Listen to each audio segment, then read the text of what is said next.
ফেব্রুয়ারিতে নির্বাচনের কথা শুনে নতুন একটি রাজনৈতিক দল ভোট পিছিয়ে দেওয়ার ষড়যন্ত্র শুরু করেছে বলে অভিযোগ করেছেন বিএনপির ঢাকা মহানগর উত্তরের আহ্বায়ক আমিনুল হক।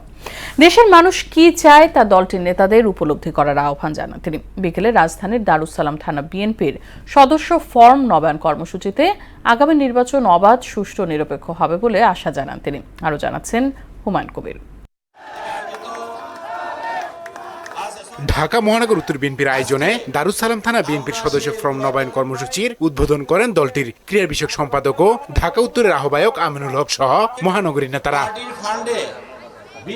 বিগত দিনে আওয়ামী লীগের দুঃশাসনের চিত্র তুলে ধরে সবাইকে দলের নির্দেশনা মেনে চলার আহ্বান জানান বিএনপি নেতারা। দীর্ঘ 17 বছর ফ্যাসিস্ট সরকারের বিরুদ্ধে রাজপথে একমাত্র যারা ছিলেন তারা হচ্ছেন বাংলাদেশ জাতীয়তাবাদী দলের প্রতিটি নেতা কর্মী এবং সহযোদ্ধারা।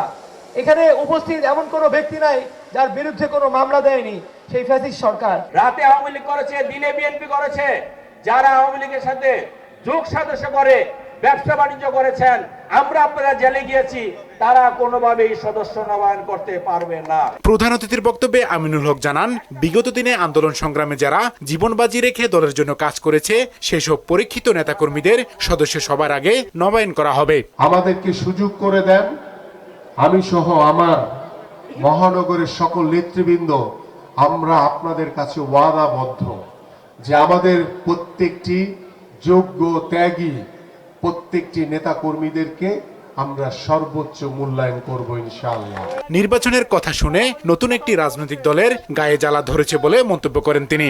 তারা আজকে নির্বাচনের কথা শুনে তারা বিভিন্নভাবে আবার নতুন করে ষড়যন্ত্র শুরু করেছে যে কিভাবে নির্বাচনকে পিছিয়ে দেওয়ার কোনো সুযোগ আছে কিনা।